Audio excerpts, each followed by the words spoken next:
चलिए, आज हम लोग क्या बात करने वाले हैं। एक सेकंड रुक जाइएगा।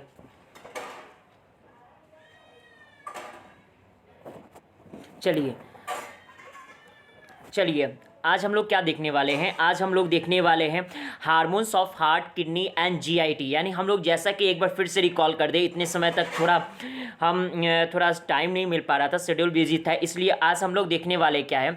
आज हम लोग देखने वाले हैं और बात करने वाले हैं, जैसा कि हम लोग पिछले क्लास में कहाँ से स्टार्ट किए थे, केमिकल्स कोऑर्डिनेशन एंड इंटीग्रेशन से स्टार्ट किए थे। हम लोग क्या देखे थे कि केमिकल कोऑर्डिनेशन एंड इंटीग्रेशन में हम लोग सबसे पहले बात किए थे हम लोग कि हमारा जो बॉडी होता है वो ट्रिलियंस ऑफ सेल के मिलने से बना हुआ है। इनमें से कुछ सेल जो होते हैं वो न्यूरल सिस्टम के द्वारा रेगुलेट होते हैं, और जहां तक न्यूरॉन्स नहीं पहुंच पाता है हमारे बॉडी के जिस भी सेल तक, वहां पर क्या होता है कि एंडोक्राइन ग्लैंड जो होता है वो केमिकल सीक्रेट करते हैं, और उस केमिकल के माध्यम से उस सेल के फंक्शन को रेगुलेट किया जाता है, और उस केमिकल को हम लोग क्या बोलते हैं, हार्मोन्स बोलते हैं। ठीक, इस प्रकार से हम लोग देखते हैं कि हमारे बॉडी में जितने भी सेल हैं सब कहीं ना कहीं दो सिस्टम के मिलने से रेगुलेट होता है। सबसे पहला देखते हैं एंडोक्राइन सिस्टम, और दूसरा हम लोग देखते हैं न्यूरल सिस्टम देखते हैं। ठीक, उसके बाद हम लोग क्या देखे थे, उसके बाद हम लोग देखे थे हार्मोन जो होता है वो दो तरह के होते हैं, एक एक्सोक्राइन, दूसरा देखे थे एंडोक्राइन ग्लैंड। एक्सोक्राइन ग्लैंड उसको बोलते हैं जिसके पास क्या होता है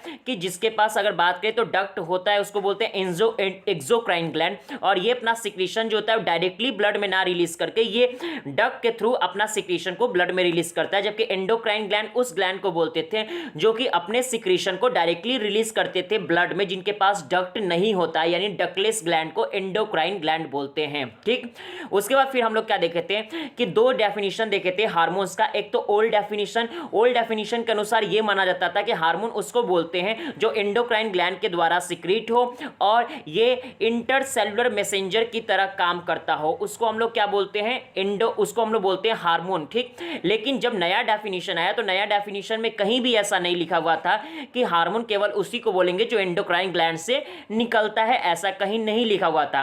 नए वाले डेफिनेशन के अकॉर्डिंग ये हार्मोन का डेफिनेशन था कि हार्मोन एक नॉन न्यूट्रिएंट केमिकल होता है जो कि इंटरसेलुलर मैसेंजर की तरह काम करता है और प्रोड्यूस होता है ट्रेस अमाउंट में। जब नया डेफिनेशन आया यानी न्यू डेफिनेशन आने के बाद क्या हुआ कि एंडोक्राइन ग्लैंड से सीक्रेट होने वाले केमिकल्स को हार्मोन तो बोलते ही थे, इसके अलावा और भी जो एंडोक्राइन ग्लैंड नहीं थे और वो भी जो केमिकल सीक्रेट करते थे उनको भी हार्मोन हम लोग ने बोलना शुरू किया। बस शर्तें क्या होना चाहिए कि वो केमिकल नॉन न्यूट्रिएंट होना चाहिए, यानी किसी भी प्रकार का बॉडी में न्यूट्रिशन नहीं प्रोवाइड करना चाहिए, इंटरसेलुलर मैसेंजर यानी एक कोशिकाओं से दूसरे कोशिकाओं तक मैसेज को ले आने और ले जाने काम करना चाहिए, और तीसरा ट्रेस अमाउंट में प्रोड्यूस होना चाहिए।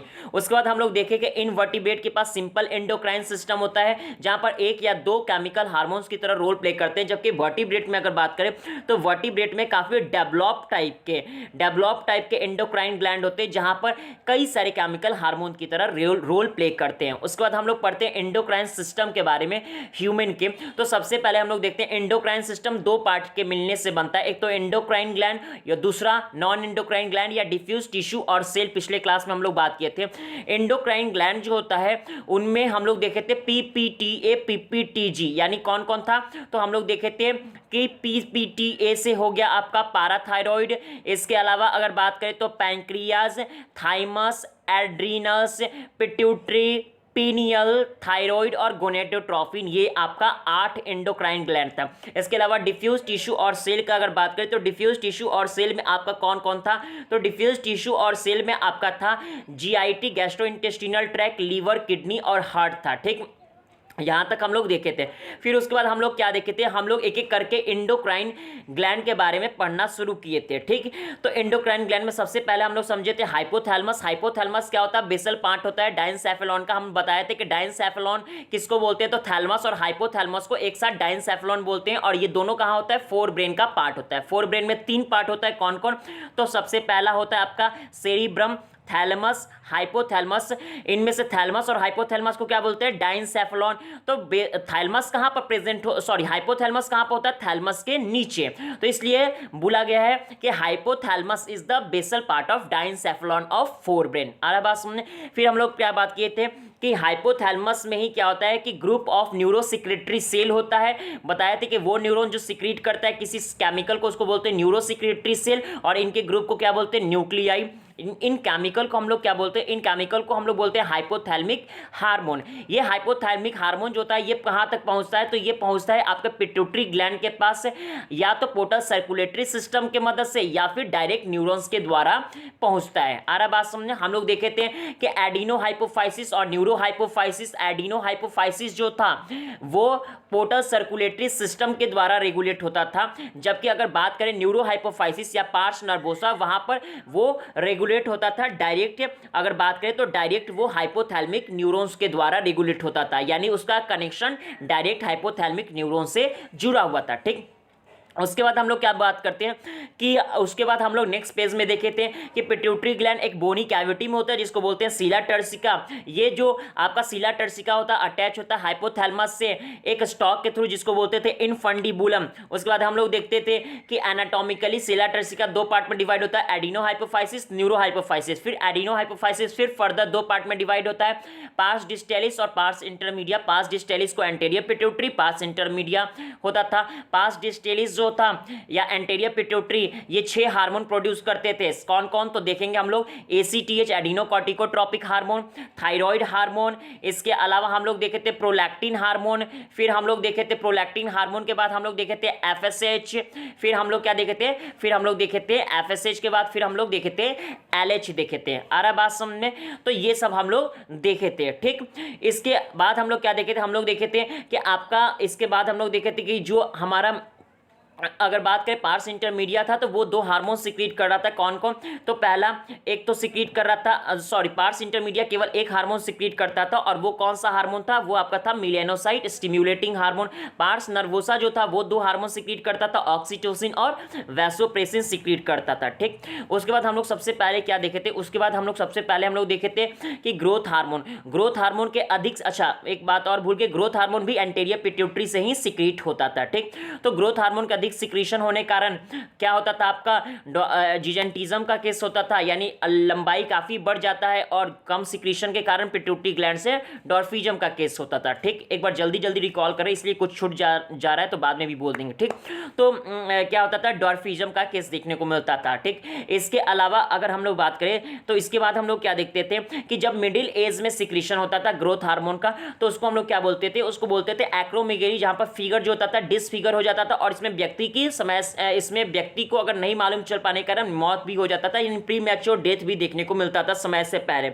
इसको हम काफी समय के बाद आइडेंटिफाई करते थे क्योंकि इसको अर्ली स्टेज में आइडेंटिफाई करना पॉसिबल नहीं था जब तक कि कोई ऐसा चेंजेस ना आ जाए आपके बॉडी में जो कि नोटिस करने के लायक हो। इसके अलावा प्रोलैक्टिन जो था हार्मोन, इसका 2 काम था, एक तो फॉर्मेशन ऑफ मिल और दूसरा development of growth and development of memory gland. ठीक, इसके बाद हम लोग क्या देखे थे, एसीटीएस जो था वो एड्रिनल कॉर्टेक्स के रीजन पर जाकर काम करता था और एड्रिनल कॉर्टेक्स से क्या सिक्रीट करता था, स्टीरॉयडल हार्मोन, जिसको हम लोग क्या बोलते थे, ग्लूकोकॉर्टिकॉइड बोलते थे। ठीक, इसके बाद हम लोग क्या देखे थे, नेक्स्ट हम लोग देखे थे उसके बाद कि एलएच और एफएसएस गोनेडोट्रोपिन जिसको एक साथ बोलते हैं, गोनेडोट्रोपिन। एलएच का काम क्या था, तो एलएच जो था मेल के लीडिंग सेल पर काम करता है जिसके कारण Leydig cell androgen hormone secrete करता है, जबकि एफएसएस स्पर्मेटोजेनेसिस में हेल्प करता था। इसी प्रकार से फीमेल में एलएच जो था वो फुल्ली मैच्योर या ग्राफियन फॉलिकल के ओवुलेशन में हेल्प करता था, जबकि दूसरी और अगर बात करें तो जो एफएसएच था वो ग्रोथ और डेवलपमेंट ऑफ ओवेरियन फॉलिकल में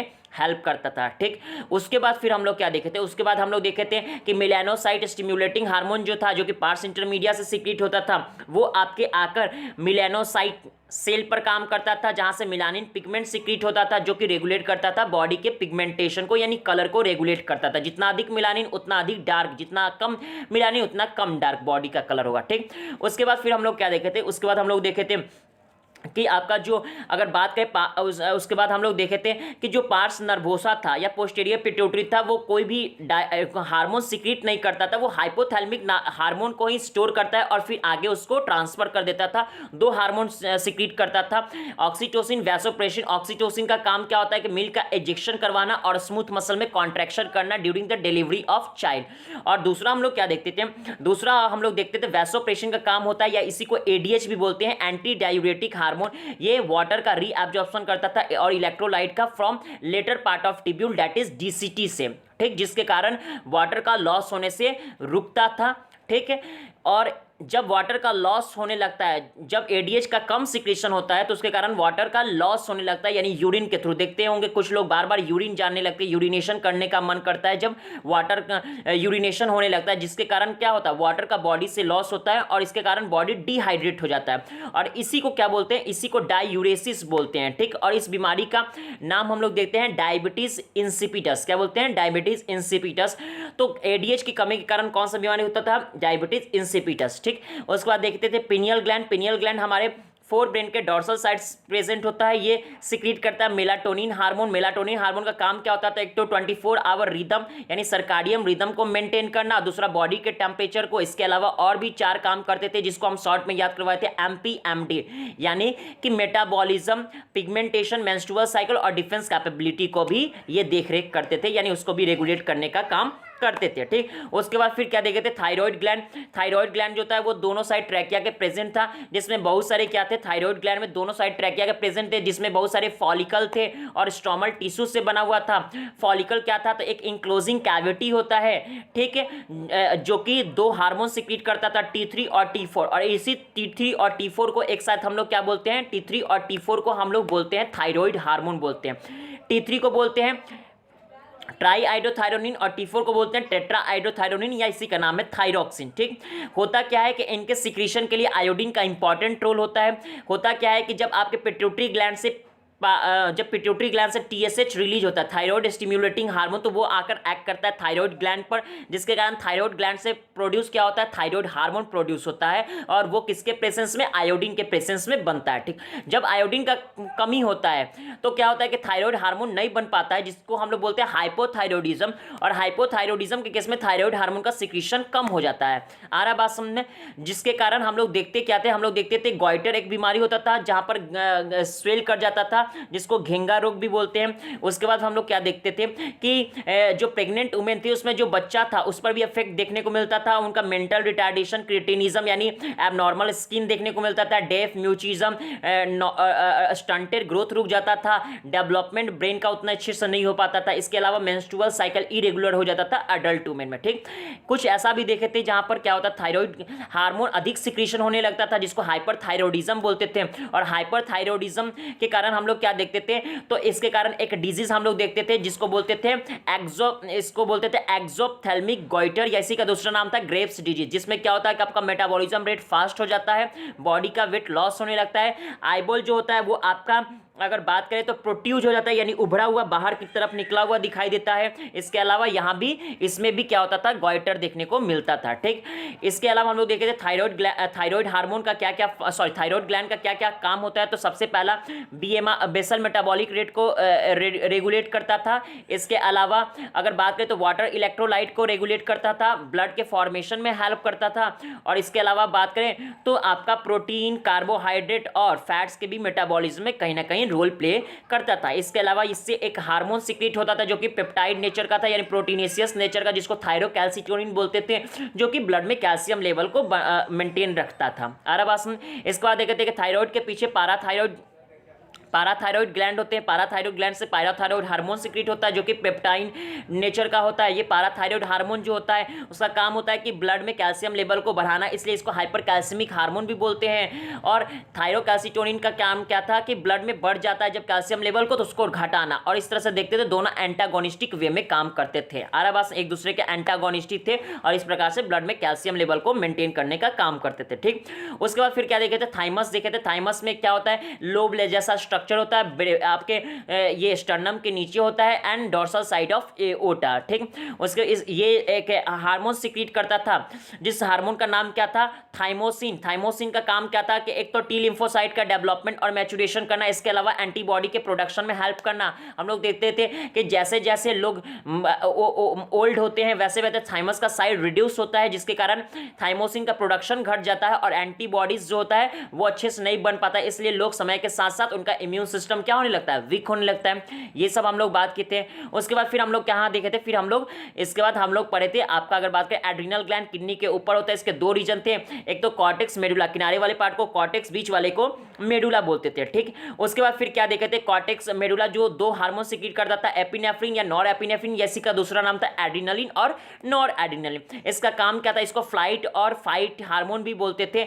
और ये इसको इमरजेंसी हार्मोन भी, ये उस कंडीशन में रिलीज होता था जब काफी हम इमरजेंसी कंडीशन में होते थे, जैसे कि अभी डर जाने पर ये रिलीज होता है, या कभी कोई ऐसा चीज देख लिए जैसे कि शेर देख लिया अचानक से, तो उस समय रिलीज होता था। और इसके कारण इसका क्या होता था, पहला एक तो आपके बॉडी से स्वेट निकलने लगता है, दूसरा राइजिंग ऑफ हेयर, यानी आपका हेयर जो होता है वो, जिसको गूज बम्प भी बोलते हैं, हेयर राइज कर जाता है। इसके अलावा इसको पाइलो इरेक्शन भी बोलते हैं। इसके अलावा आपका पीपल डायलेट हो जाता है, ठीक। हम लोग देखते हैं कि कोई ऐसा चीज देख लेते तो आंख खुला रह जाता है। इसके अलावा हम लोग क्या बात करते थे, इसके अलावा आपका क्या होता था कि मेटाबॉलिज्म फास्ट हो जाता था, रेस्पिरेशन रेट बढ़ जाता था, हार्ट रेट काफ़ी फास्ट हो जाता था। इसके अलावा ग्लाइकोजन जो थे ग्लूकोज में कन्वर्ट होने लगते थे। इसके अलावा लाइपोलाइसिस और प्रोटियोलाइसिस भी देखने को मिलता था, क्योंकि जाहिर सा बात है कि एनर्जी ज़्यादा खर्च होगा तभी तो रेस्पिरेशन बढ़ रहा है, और रेस्पिरेशन बढ़ रहा है तो इसका मतलब क्या है, ग्लाइकोजन ग्लूकोज में कन्वर्ट हो रहा है। आ रहा बात समझ, ठीक। इसके बाद फिर हम लोग क्या देखे थे, फिर हम लोग एड्रिनल कॉर्टेक्स में देखे थे, तीन रीजन था जिसको हम लोग बताए भी थे कि इसको GFR से याद रखिएगा। तो सबसे बाहर क्या है, तो सबसे बाहर जो था वो क्या था, जोना ग्लोमेरुलोसा, उसके बाद फिर आता था जोना फेसिकुलाटा, फिर जोना रेटिकुलरिस, ठीक। और ये दो तरह के हार्मोन सिक्रीट करते थे, जिसको हम लोग अगर बात करें तो एक ग्लूकोकॉर्टिकॉइड और दूसरा मिनरेलोकॉर्टिकॉइड, दो हार्मोन प्रोड्यूस करते थे, ठीक। चलिए, उसके बाद हम लोग क्या देखते थे, ग्लूकोकॉर्टिकॉइड में जो हमारे बॉडी में मेनली ग्लूकोकॉर्टिकॉइड होता है उसका नाम होता है कॉर्टिसोल। कॉर्टिसोल का बहुत सारा फंक्शन देखे थे, जैसे कि कार्डियोवैस्कुलर सिस्टम, इसके अलावा किडनी के फंक्शन को रेगुलेट करना।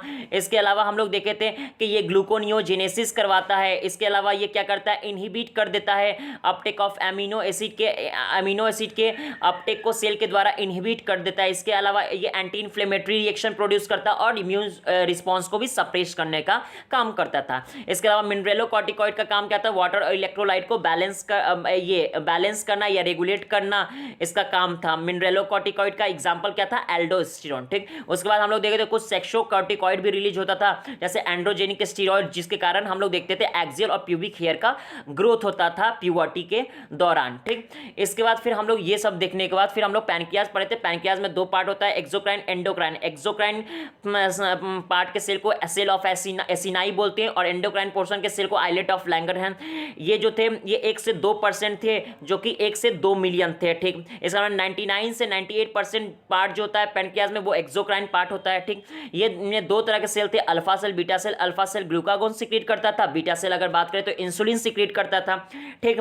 ग्लूकागोन का काम क्या था कि ब्लड में ग्लूकोज के लेवल को बढ़ाना, इसका मतलब ग्लाइकोजन को ग्लूकोज में तोड़ेगा। इसके अलावा ग्लूकोनियोजेनेसिस करेगा, और तीसरा क्या करेगा कि सेल के द्वारा ग्लूकोज के अपटेक को रोक देगा ताकि वो ब्लड में बना रहे। इसके अलावा इंसुलिन का जस्ट एंटागोनिस्टिक की तरह काम करता है। ये क्या करता है कि बढ़े हुए ग्लूकोज को कम करने का काम करता है। तो ये क्या करेगा कि ग्लूकोज को वापस से किस में कन्वर्ट कर देगा, ग्लाइकोजन में कन्वर्ट कर देगा। इसके अलावा ये बढ़ा देगा, इन्हांस कर देगा रेट को, ताकि ये बोलेगा सेल को कि सेल तुम लोग एक काम करो, ब्लड से ग्लूकोज को जल्दी जल्दी ले लो, यानी इन्हांस कर देगा अपटेक को। एडिपोसाइट और हिपैटोसाइट के द्वारा इन्हांसमेंट के रेट को बढ़ा देगा, ग्लूकोज के इन्हांसमेंट के रेट को, जिसके कारण ग्लूकोज ब्लड में कम हो जाता है। और इस तरह से एंटागोनिस्टिक की तरह ये ब्लड में ग्लूकोज के लेवल को रेगुलेट करते हैं, ठीक। अगर ग्लूकोज अधिक बढ़ जाने के कारण हम लोग देखते हैं बीमारी होता है डायबिटीज मेलाइटिस, जहाँ पर हम लोग क्या देखते हैं कि इसका हमें सिम्टम देखने को मिलता है, जहाँ पर क्या होता है यूरिन से रिलीज होता है। यूरिन से क्या रिलीज होता है, तो हम लोग देखते हैं यूरिन से रिलीज होता है आपका एक तो कीटोन बॉडी, जिसको कीटोन यूरिया भी बोलती है, और एक ग्लूकोज रिलीज होता है जिसको ग्लाइकोस्यूरिया बोलते हैं। और इस तरह से देखते हैं डायबिटीज मेलाइटिस के दो सिम्टम होते हैं, ग्लाइकोस्यूरिया और कीटोन्यूरिया, ठीक। यहां तक देखने के बाद हम लोग फिर क्या देखे थे, ये सब देखने के बाद फिर हम लोग देखे थे टेस्टिज और आपका ओवरी देखे थे। टेस्टिज दो तरह के काम करता है, एक तो आपका एंडोक्राइन ग्लैंड की तरह भी, और प्राइमरी सेक्स ऑर्गन इसलिए क्योंकि ये स्पर्म प्रोड्यूस करता है, एंडोक्राइन ग्लैंड इसलिए क्योंकि ये एंड्रोजन हार्मोन को प्रोड्यूस करता है। एंड्रोजन में मेनली क्या होता है, टेस्टोस्टेरोन, और टेस्टोस्टेरोन का काम क्या होता है, तो बॉडी में जितने भी जो भी चेंजेस देखने को मिलते हैं जब हम प्यूबर्टी में जाते हैं, तो चाहे आपका हेयर का ग्रो करना, साउंड का लाउड होना, सोल्जर ब्रॉड होना, इसके अलावा अगर बात करें हम लोग तो जो भी accessory male sex accessory organ का डेवलपमेंट और मैचुरेशन में ये हेल्प करता था। ठीक, इसके अलावा लिबिडो कैरेक्टर भी इसी के कारण होता है, टेस्टोस्टेरोन के कारण जब ये सीएनएस पर काम करता है तो लिबिडो कैरेक्टर यानी मेल सेक्सुअल बिहेवियर को इन्फ्लुएंस करता है। ओवरी देखें तो दो पार्ट के मिलने से बना हुआ है, स्ट्रोमल टिश्यू और फॉलिकल के मिलने से बना हुआ है। ओवरी जो होता है वो दो तरह के हार्मोन प्रोड्यूस करते हैं, एस्ट्रोजन प्रोजेस्टेरोन। एस्ट्रोजन जो होता है वो डेवलपमेंट ओवेरियन फॉलिकल के द्वारा रिलीज होता है, जबकि प्रोजेस्टेरोन जो होता है वो रप्चर ओवेरियन फॉलिकल के कॉर्पस ल्यूटियम के द्वारा रिलीज होता था। ठीक, एस्ट्रोजन का काम क्या था कि जितने भी मेल सेक्स एसेसरी ऑर्गन होते हैं उसके डेवलपमेंट मैचुरेशन में, इसके अलावा फीमेल में जो भी कैरेक्टर देखने को मिलता है वो सब,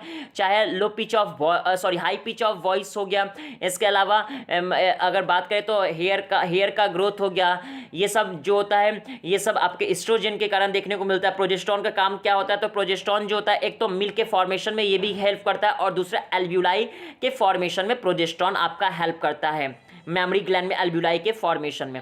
यहां तक हम लोग देखे थे। यहां तक अब देखने के बाद हम लोग नॉन एंडोक्राइन जो बच गया है वो आज हम लोग देखने जाएंगे। तो hormone of heart, kidney, GIT, heart, kidney और जीआईटी से निकलने वाले हार्मोन के बारे में हम लोग देखेंगे। ठीक, चलिए देखते हैं। Now you know about the endocrine gland and their hormone however mention earlier. जैसा कि हम लोग ने अभी तक देखा है एंडोक्राइन ग्लैंड और उनके हार्मोन्स को।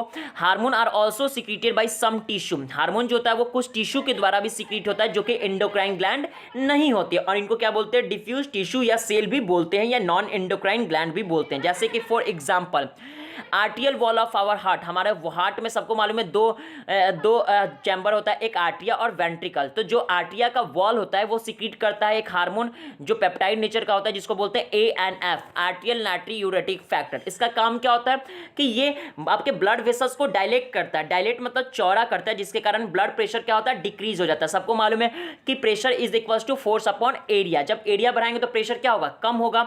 तो ये क्या करता है कि ब्लड वेसल्स को डायलेट करता है, जिसके कारण एरिया बढ़ जाने के कारण प्रेशर क्या होता है, कम हो जाता है। ठीक, when blood pressure is increase, जब ब्लड प्रेशर बढ़ता है तो एनएफ का काम क्या होता है कि एनएफ ब्लड वेसल को डायलेट करता है, चौड़ा करता है, this reduce the blood pressure, और इस प्रकार से ब्लड प्रेशर क्या होता है, रिड्यूस हो जाता है। ठीक, इसके अलावा हम लोग देखते हैं कि किडनी जो होता है ये भी क्या सीक्रेट करता है, किडनी में जेजी सेल होता है, सबको मालूम है कि इसके बाद जब पढ़ाएंगे तो कभी तो बताएंगे कि किडनी जो होता है, किडनी में क्या होता है, जो नेफ्रॉन होता है, नेफ्रॉन में डीसीटी होता है, एक तो पीसीटी होता है, लूप ऑफ फैनले डीसीटी होता है। डीसीटी में कुछ सेल जो होते हैं वो क्या होते हैं कि मॉडिफिकेशन के द्वारा जेजीए को बनाते हैं, यानी जस्टा ग्लोमेरुलस अपैरेचस को, और उनमें मौजूद सेल को क्या बोलते हैं, जस्टा ग्लोमेरुलस सेल बोलते हैं। तो जो जस्टा ग्लोमेरुलस सेल होता है किडनी का, ये प्रोड्यूस करता है एक पेप्टाइड हार्मोन, जिस हार्मोन का नाम क्या है, एरिथ्रोपोएटिन। क्या नाम है, एरिथ्रोपोएटिन। और इसका काम क्या होता है कि एरिथ्रोपोएसिस में हेल्प करना। एरिथ्रोपोएसिस मतलब आरबीसी के फॉर्मेशन में हेल्प करता है। तो आपका जो जेजी जस्टा ग्लोमेरुलस सेल होता है ये भी क्या एक प्रकार का डिफ्यूज टिश्यू या बोल सकते हैं कि नॉन एंडोक्राइन ग्लैंड है। ठीक, इसके अलावा हम लोग देखते हैं कि एंडोक्राइन सेल जो होता है वो प्रेजेंट होता है हमारे जीआईटी के अलग अलग रीजन में, जो कि प्रोड्यूस करता है क्या करता है, प्रोड्यूस करता है अलग अलग प्रकार के हार्मोन, जैसे कि गैस्ट्रिन, सिक्रेटिन, कोलेसिस्टोकाइनिन और GIP gastric inhibitory peptide secret करता है। ठीक, गैस्ट्रिन जो है वो कहां पर काम करता है, तो गैस्ट्रिन हमारे गैस्ट्रिक ग्लैंड के ऊपर काम करता है, और जिसके कारण क्या होता है कि सिक्रीशन होता है हाइड्रोक्लोरिक एसिड और पेप्सिनोजेन का सिक्रीशन होता है। यानी जब गैस्ट्रिन आपके गैस्ट्रिक ग्लैंड पर जाकर काम करता है तो इसके कारण क्या सिक्रीट होता है, हाइड्रोक्लोरिक एसिड और पेप्सिनोजेन। इसी प्रकार से हम लोग देखते हैं सिक्रेटिन जो है वो जब काम करता है आपके पैनक्रियास के एक्सोक्राइन पोर्शन पर। हम लोग को मालूम है आपके पैनक्रियास में दो पोर्शन होता है, जो कि आपका पैनक्रियास कहां प्रेजेंट होता है, तो सी सेप डिओडेनम के बीच में एक लीफ लाइक स्ट्रक्चर यानी पत्ते जैसा होता है। ठीक, तो उसमें दो पोर्शन होते हैं, एक्सोक्राइन, एंडोक्राइन। तो ये सिक्रेटिन काम करता है एक्सोक्राइन के ऊपर, और इसके कारण क्या सिक्रेट होता है आपके एक्सोक्राइन से, तो वाटर और बाइकार्बोनेट आयन सिक्रेट होता है। ठीक, इसके अलावा सीसीके का मतलब कोलेसिस्टोकाइनिन, ये आपका एक्ट करता है दोनों पर, एक तो पैनक्रियास पर भी काम करेगा, दूसरा आपके गॉल ब्लैडर पर भी काम करेगा। यानी कि आपके पैनक्रियास में एक्सोक्राइन पोर्शन पर काम करता है और दूसरा गॉल ब्लैडर पर जाकर काम करता है सीसीके, जिसके कारण सिक्रीशन होता है एक तो पैनक्रियाटिक एंजाइम का एक्सोक्राइन पोर्शन से और दूसरा बाइल जूस का रिलीज होगा गॉल ब्लैडर से। ठीक, इसके अलावा चौथा हम लोग और लास्ट देखते हैं हम लोग जीआईपी हार्मोन। और ये चारों हार्मोन कहाँ सीक्रेट होते हैं? आपके गैस्ट्रोइंटेस्टिनल ट्रैक्ट के अलग अलग रीजन से। तो जीआईपी जो होता है ये क्या करता है? इसका नाम है गैस्ट्रिक इनहिबिटरी पेप्टाइड। क्या नाम है? Gastric inhibitory peptide. इनहिबिटरी का मतलब ये होता है किसी चीज को रोकना। आ रहा बात समझ? तो ये क्या करता है? गैस्ट्रिक सिक्रीशन को रोकने का काम करता है। आ रहा बात समझने? और उनके मोटिलिटी को रोकता है। इसके अलावा और भी बहुत सारे नॉन एंडोक्राइन टिश्यू है जो कि सिक्रीट करते हैं कुछ हार्मोन, जिसको हम लोग क्या बोलते हैं? ग्रोथ फैक्टर भी बोलते हैं। इनको हम लोग ग्रोथ फैक्टर बोलते हैं। और ये जो फैक्टर होते हैं ये इसेंशियल होते हैं आपके बॉडी के नॉर्मल ग्रोथ के लिए या टिश्यू के रिपेयरिंग और रीजनरेशन के लिए। जो हमारा नॉर्मल ग्रोथ होता है उसके लिए इंपॉर्टेंट होता है। इसके अलावा जो टिश्यू रिपेयर और रीजनरेशन करने के लिए ये जो हार्मोन होते हैं या ग्रोथ फैक्टर होते हैं वो इंपॉर्टेंट होते हैं। ठीक, जो कि नॉन एंडोक्राइन टिश्यू के द्वारा रिलीज होते हैं। अब हम लोग देखेंगे किस प्रकार से हार्मोन काम करता है और उसका मतलब मैकेनिज्म क्या है, उसका एक्शन कैसे प्ले करता है। तो सबको मालूम है, ध्यान सुनिएगा। Hormone produce their effect on target tissue. सब हार्मोन अपना इफेक्ट तभी शो करता है जब वो अपने टारगेट टिश्यू के पास जाता है और टारगेट टिश्यू के पास जाने के बाद अपने रिसेप्टर के साथ बाइंड करता है, जो कि प्रोटीन का बना हुआ होता है हार्मोन, जिसको हार्मोन रिसेप्टर भी बोलते हैं। ठीक, कहने का मतलब कि बॉडी में क्या हुआ? आपका बॉडी में रिलीज हुआ, आपका हार्मोन रिलीज हुआ। वो हार्मोन क्या होगा कि जाएगा टारगेट टिश्यू तक और टारगेट टिश्यू के में मौजूद होगा क्या? आपका हार्मोन रिसेप्टर। हार्मोन रिसेप्टर के साथ पहले बाइंड करेगा और तब अपना इफेक्ट शो करेगा। ठीक, और ये हार्मोन रिसेप्टर प्रोटीन नेचर के होते हैं। ठीक, हार्मोन रिसेप्टर दो तरह के होते हैं। कुछ hormone receptor cell target cell के सेल मेम्ब्रेन पर प्रेजेंट होते हैं या कुछ हार्मोन रिसेप्टर जो होते हैं वो सेल के अंदर प्रेजेंट होते हैं, यानी न्यूक्लियस के अंदर। ठीक, तो इस तरह से हम लोग देखते हैं दो तरह के रिसेप्टर होते हैं। वो रिसेप्टर जो प्रेजेंट होता है किसी टारगेट सेल के सेल मेम्ब्रेन पर उसको बोलते हैं मेम्ब्रेन बाउंड रिसेप्टर। ठीक, और जो प्रेजेंट होता है टारगेट सेल के अंदर यानी न्यूक्लियस के अंदर उसको बोलते हैं इंट्रासेलुलर रिसेप्टर, या इसी का दूसरा नाम होता है न्यूक्लियर रिसेप्टर भी कोई कुछ लोग बोलते हैं, क्योंकि ये न्यूक्लियस के अंदर प्रेजेंट होता है। ठीक, अब binding of hormone to its receptor, जैसा ही हार्मोन बाइंड करेगा अपने रिसेप्टर के साथ, lead to the formation of complex. एक कॉम्प्लेक्स का फॉर्मेशन होता है जिस कॉम्प्लेक्स को क्या बोलते हैं? Hormone receptor complex. आ रहा बात समझ? यानी जब हार्मोन रिसेप्टर के साथ बाइंड करता है तो बाइंड करने में, जैसे ये एक हाथ है और ये दूसरा हाथ है, ये इसके साथ जुड़ा, तो इसको एक साथ क्या बोलेंगे? Hormone receptor complex. पहले एक को क्या बोल रहे हैं? हार्मोन, और दूसरे को क्या बोल रहे हैं? रिसेप्टर। ठीक, और जब दोनों बाइंड किया तो इसको क्या बोलेंगे? दोनों को एक साथ हार्मोन रिसेप्टर कॉम्प्लेक्स। इसी तरह जब जुड़ता है तो एक कॉम्प्लेक्स बनता है जिसको क्या बोलते हैं? Hormone receptor complex. ठीक, each receptor is specific to one hormone only. प्रत्येक रिसेप्टर जो होता है वो अपने अपने एक एक हार्मोन के लिए ही स्पेसिफिक होता है, यानी ऐसा नहीं है कि कोई एक रिसेप्टर जो है वो बहुत सारे हार्मोन के लिए बना हुआ है। ठीक, प्रत्येक हार्मोन अपने अपने प्रत्येक यानी जितने भी रिसेप्टर होते हैं सब किसी ना किसी हार्मोन के लिए स्पेसिफिक होते हैं, यानी कोई भी ऐसा रिसेप्टर नहीं है जो कि बहुत सारे हार्मोन के लिए हो। आ रहा है बात समझने? यानी हार्मोन यानी रिसेप्टर जो होते हैं वो स्पेसिफिक होते हैं केवल और केवल एक हार्मोन के लिए। ठीक, इस प्रकार से रिसेप्टर को हम लोग बोलते हैं रिसेप्टर आर स्पेसिफिक। ठीक, हार्मोन रिसेप्टर कॉम्प्लेक्स जब फॉर्मेशन होता है तो क्या होता है कि टारगेट टिश्यू में कुछ चेंजेस देखने को मिलते हैं, बायोकेमिकल लेवल पर चेंजेस देखने को मिलते हैं। आ रहा बात समझने? तो जैसा ही हार्मोन रिसेप्टर कॉम्प्लेक्स बनेगा कुछ सिग्नल जाएगा जिसके कारण बायोकेमिकल चेंजेस देखने को मिलेंगे। ठीक, हम लोग क्या देखते हैं? टारगेट टिश्यू के मेटाबॉलिज्म। सबसे पहले क्या होता है? टारगेट टिश्यू का मेटाबॉलिज्म चेंज होगा और इस प्रकार से फिजियोलॉजिकल फंक्शन चेंज हो जाएगा हार्मोन के कारण। ठीक, यानी हार्मोन आकर जुड़ा, हार्मोन रिसेप्टर कॉम्प्लेक्स बना, फिर क्या होगा? ये सिग्नल प्रोड्यूस करेगा। सिग्नल जैसे ही प्रोड्यूस करेगा तो क्या होगा कि पहले मेटाबॉलिज्म चेंज होगा, मेटाबॉलिज्म के कारण फिजियोलॉजिकल फंक्शन चेंज हो जाएगा। ठीक, अब देखिए केमिकल नेचर के आधार पर हम लोग क्या देखते हैं? केमिकल नेचर के आधार पर हमारे पास हार्मोन को हम लोग चार ग्रुप में डिवाइड किए। पहला पेप्टाइड हार्मोन, दूसरा स्टीरॉयडल हार्मोन, तीसरा आइडोथायरोनिन हार्मोन, चौथा amino acid derivative hormone. Peptide hormone या पॉलीपेप्टाइड या प्रोटीन हार्मोन में कौन कौन आता है? तो इंसुलिन, ग्लूकागोन, जितने भी पिट्यूटरी हार्मोन है वो, और इसके अलावा हाइपोथैलेमिक हार्मोन भी आता है, तो इस सबको याद रखना है। स्टीरॉयडल हार्मोन में कौन कौन आता है? तो एस्ट्रोजन, इसके अलावा प्रोजेस्टेरॉन, एस्ट्रोजन को यहाँ पे एस्ट्राडायोल लिख दिया है, इसके अलावा टेस्टोस्टेरोन, और चौथा कॉर्टिसोल जो कि एड्रिनल कॉर्टेक्स से रिलीज होता था। आ रहा बात समझने, ठीक। इसके अलावा आइडोथायरोनिन में कौन आता है, तो आइडोथायरोनिन में थायराइड हार्मोन, सॉरी कौन आता है, थायराइड हार्मोन आता है। आइडोथायरोनिन में आपका थायराइड हार्मोन आता है। और अमीनो एसिड डेरिवेटिव का बात करें तो अमीनो एसिड डेरिवेटिव में आपका एपिनेफ्रिन और नॉर एपिनेफ्रिन आता है, ठीक। तो एपिनेफ्रिन और एपिनेफ्रिन और नॉर एपिनेफ्रिन ये अमीनो एसिड डेरिवेटिव में आता है, ठीक। इसके बाद हम लोग क्या देखते हैं, किस प्रकार से मेम्ब्रेन बॉन्ड रिसेप्टर जो होता है जब उसके साथ हार्मोन जुड़ता है तो वो कैसे काम करता है। तो पहले देखते हैं hormone which interact with membrane bond receptor. जब हार्मोन जुड़ता है मेम्ब्रेन बॉन्ड रिसेप्टर से तो ये क्या करता है कि उस केस में हार्मोन खुद नहीं एंटर करेगा आपके टारगेट सेल के अंदर, वो तो बाहर ही रुक जाएगा। जैसे ही मेम्ब्रेन बॉन्ड, जैसे ही ये मेम्ब्रेन पे मौजूद है रिसेप्टर, इसके साथ जैसे ही ये बाइंड करेगा तो ये हार्मोन कहाँ रुक गया, मेम्ब्रेन पे ही रुक गया टारगेट सेल के, ठीक। यानी खुद एंटर नहीं करेगा, लेकिन ये क्या जनरेट करता है, एक सेकंड मैसेंजर जनरेट करता है, यानी एक मैसेंजर जनरेट करता है। किस फॉर्म में, तो इसको याद रखना है, या तो साइक्लिक एएमपी के फॉर्म में, IP3 के फॉर्म में, या कैल्शियम आयन के फॉर्म में, ठीक। जो कि क्या करेगा, पहले सेलुलर मेटाबॉलिज्म को चेंज करेगा। अब ये सेकंड मैसेंजर जो है वो मेटाबॉलिज्म को क्या कर देगा, रेगुलेट करेगा, यानी चेंज करेगा। यानी रेगुलेट का मतलब कि उसमें छेड़छाड़ कुछ करेगा, ठीक।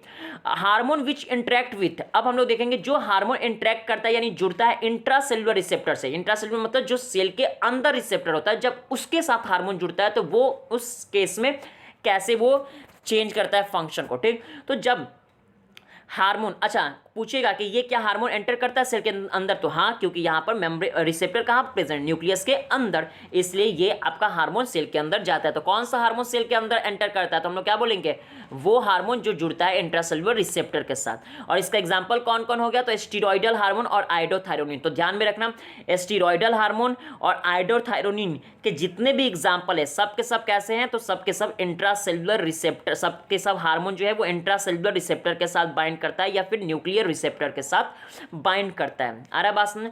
और ये क्या करता है, ये जीन के एक्सप्रेशन या क्रोमोसोम के फंक्शन को रेगुलेट करता है। यानी सबसे पहले हार्मोन रिसेप्टर कॉम्प्लेक्स बनेगा जुड़ने के बाद, और उसके बाद वो हार्मोन रिसेप्टर कॉम्प्लेक्स जो है वो क्रोमोसोम के साथ इंटरेक्ट करेगा और जीन के साथ इंटरेक्ट करेगा, और इस प्रकार से उनके फंक्शन को रेगुलेट करेगा। आ रहा बात में, यानी हार्मोन रिसेप्टर कॉम्प्लेक्स बना, वो इंटरेक्ट किसके साथ करेगा, जीन के साथ इंटरेक्ट करेगा। आ रहा बात में, और जीन के साथ इंटरेक्ट करने के बाद क्या होगा कि जीन के एक्सप्रेशन या क्रोमोसोम के फंक्शन को चेंज कर देगा, ठीक। और इस प्रकार से उनके फंक्शन चेंज होने के कारण हमें फिजियोलॉजिकल और डेवलपमेंटल इफेक्ट देखने को मिलता है, जो भी सेल में या टारगेट टिश्यू में देखने को मिलता है। अब देखिए एफएसएच, जैसा सबको मालूम है एफएसएच कौन सा है हार्मोन है, पिट्यूटरी ग्लैंड से सीक्रेट होता है। तो ये कहाँ पर काम करेगा, मेम्ब्रेन बाउंड रिसेप्टर में। तो देखिए ये मेम्ब्रेन बाउंड रिसेप्टर के साथ जुड़ा, जुड़ने के बाद खुद एंटर नहीं कर रहा है, ये क्या कर रहा है, जनरेट कर रहा है सेकेंडरी मैसेंजर साइक्लिक एएमपी और कैल्शियम आयन के फॉर्म में। इसके कारण क्या हो रहा है कि इसके कारण मेटाबॉलिज्म चेंज होगा, मेटाबॉलिज्म के कारण फिजियोलॉजिकल चेंज होगा, फिजियोलॉजिकल चेंज क्या होगा कि ओवरी ग्रोथ करने लगा। आ रहा बात समझने, ठीक। इसी तरह से हम लोग क्या देखेंगे, अब हम लोग क्या देखेंगे, इसके बाद हम लोग देखेंगे कि देखिए दूसरा हम लोग देखते हैं कि दूसरा हम लोग देखे थे जितने भी स्टीरॉयडल हार्मोन होते हैं, या फिर अगर बात करेंगे तो स्टीरॉयडल, और दूसरा क्या हम लोग बात करेंगे, स्टीरॉयडल हार्मोन और आपका दूसरा क्या था, यहाँ पर देखिए आइडोथायरोनिन, ठीक। तो ये किस नेचर के होते हैं, इनके जो हार्मोन होते हैं वो इंट्रासेलुलर रिसेप्टर के साथ बाइंड करता है, इंट्रासेलुलर रिसेप्टर के साथ बाइंड करता है। तो यहाँ पर आप देख सकते हैं कि ये जो हार्मोन है, ये एस्ट्रोजन, हम लोग पढ़े थे स्टेरॉयडल में कौन कौन था, एस्ट्रोजन या इसी को एस्ट्राडाइल बोल रहे थे, प्रोजेस्टेरॉन, टेस्टोस्टेरोन और कॉर्टिसोल था, ठीक। इसके अलावा आइडोथायरोनिन का अगर बात करें तो आइडोथायरोनिन में कौन सा, थायराइड हार्मोन। तो ये क्या होते हैं, ये इंट्रासेलुलर रिसेप्टर के साथ जुड़ते हैं, यानी ये अंदर एंटर करेगा सेल के अंदर। ये देखिए रिसेप्टर जो प्रेजेंट है आपका न्यूक्लियस के अंदर प्रेजेंट है, इसलिए बोले भी थे कि इसको कभी कभी न्यूक्लियर रिसेप्टर भी बोलते हैं। बाइंड करने के बाद क्या बना रहा है, हार्मोन रिसेप्टर कॉम्प्लेक्स, जैसा कि आप देख सकते हैं इस यहाँ पर लिखा हुआ हार्मोन रिसेप्टर कॉम्प्लेक्स, ठीक। हार्मोन रिसेप्टर कॉम्प्लेक्स बनने के बाद हार्मोन रिसेप्टर कॉम्प्लेक्स इंटरेक्ट करता है किसके साथ, जीन के साथ। देखिए बगल में जीन है, जीन के साथ इंटरेक्ट करेगा। जैसे ही इंटरेक्ट करेगा हो सकता है कि इसका क्रोमोसोम फंक्शन या जीन का एक्सप्रेशन चेंज हो जाए। कैसे चेंज होगा, तो ध्यान से देखिए, सबको मालूम है कि जीन जो होता है वो क्या बनाता है, डीएनए से क्या बनता है, एमआरएनए, और एमआरएनए के अकॉर्डिंग प्रोटीन बनता है। अब सपोज कीजिए डीएनए चेंज हो जाएगा, तो डीएनए चेंज हो जाएगा तो एमआरएनए भी चेंज हो जाएगा, ठीक। क्योंकि डीएनए का सीक्वेंस चेंज होगा तो एमआरएनए का भी सीक्वेंस चेंज होगा, और एमआरएनए का सीक्वेंस चेंज होगा, इसका मतलब प्रोटीन, सपोज कीजिए पहले ए बनना था, अब कौन सा बी प्रोटीन बन जाएगा, यानी फंक्शन भी चेंज हो जाएगा। और इस प्रकार से हम लोग को चेंजेस देखने को मिल रहा है, ठीक। तो यहाँ पर हम लोग क्या देख रहे हैं, यहाँ पर हम लोग देख रहे हैं कि जब एस्ट्रोजन क्या कर रहा है, जब आपका एस्ट्रोजन बाइंड करता है तो बाइंड करने के बाद हार्मोन रिसेप्टर कॉम्प्लेक्स बनाता है, उसके बाद जीन के साथ इंटरेक्ट करता है, तो जो फिजियोलॉजिकल रिस्पॉन्स देखने को मिल रहा है वो क्या देखने को मिलता है, टिश्यू ग्रोथ एंड डिफ्रेंसिएशन, यानी टिश्यू में ग्रोथ हो रहा है एस्ट्रोजन के कारण और डिफ्रेंसिएशन हो रहा है। आ रहा है बात समझने, एस्ट्रोजन के कारण टिश्यू में ग्रोथ हो रहा है और डिफ्रेंशिएशन हो रहा है। तो ये हम लोग समझे इंट्रासेलुलर रिसेप्टर के बारे में, और वहाँ पर हम लोग देखें मेम्ब्रेन बॉन्ड रिसेप्टर के बारे में। ठीक, तो ये दो तरह के हम लोग रिसेप्टर पढ़े, और इस तरह से हम लोग अगर बात करेंगे तो इस तरह से अगर हम लोग देखेंगे तो ये पूरा का पूरा जो चैप्टर होता है ये आपका ख़त्म होता है। ठीक, thank you, have a nice day.